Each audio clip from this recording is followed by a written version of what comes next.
Kung Fu, the term itself, means hard work.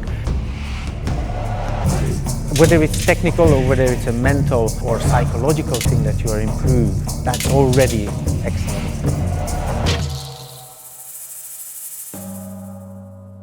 Well, I haven't had breakfast this morning, so that's I had a coffee and a protein shake. That was my morning. I've got 2 young children, so really busy life. 1, 2, 3, and 4. Yes. My name is Gabor. I'm 39 years old. I'm a full-time Wing Chun Kung Fu teacher.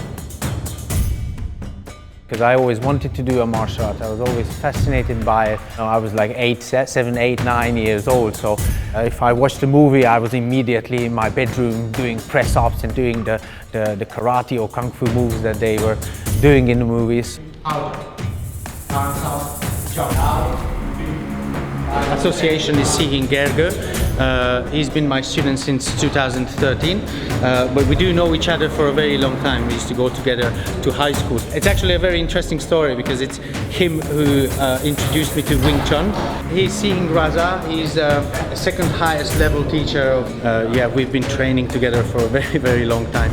With seeing Matthew, we have met in our old school in Bromley.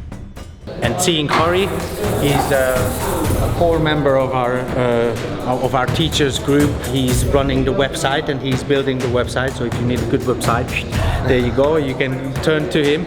Actually, seeing Matthew is doing the same job, and seeing Raza is doing the same job. So there is a very good crew of IT Wing Chun masters here.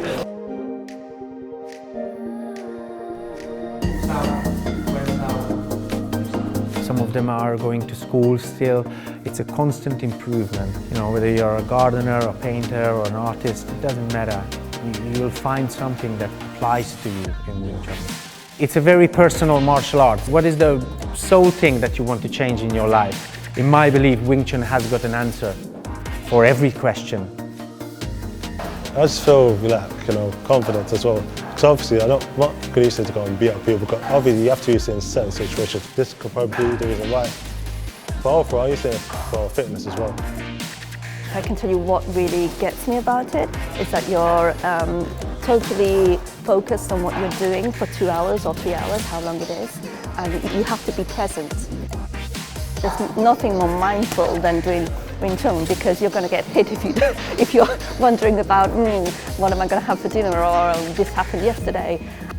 I was Kung Fu sisters and brothers because we've been training really good, looking after each other, and we are like a family. Everyone is looking after everyone. Everyone put himself at the same level, no one higher, no one lower.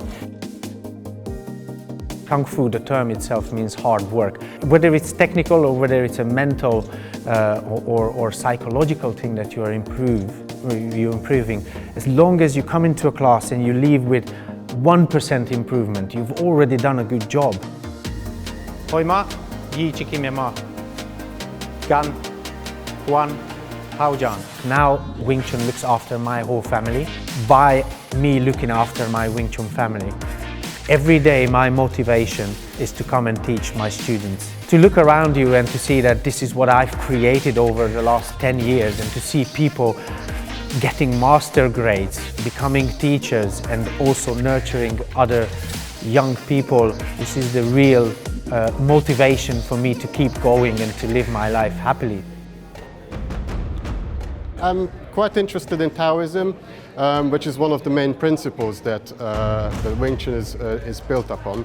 Although we don't really talk too much about it in class, when you actually know a little bit about this background, it all makes a lot of sense, and you can actually apply it the way you practice and how you progress in your journey. And I think generally you understand the way Chinese people think. You understand it much better by learning a little bit of their language. And I think the language is always open, is always a door to the culture itself, be it Chinese, be it Hungarian, be it English culture. When you say Yi Chi Ki Mya Ma, which is the stance, the character 2 goat riding stance, so we translate everything into Hungarian or into English. right? So character 2 is like this, written like this in Cantonese, one short line over a long line. So if you put your toes onto the short and the heels onto the long line, that gives you the position of the feet. And the goat riding resembles like if you're riding a horse, you have to have your legs wide apart, wide open. But if you're riding or trying to ride a goat, then you have to obviously squeeze it together with your knees. So it describes perfectly the positions that you have to bring up.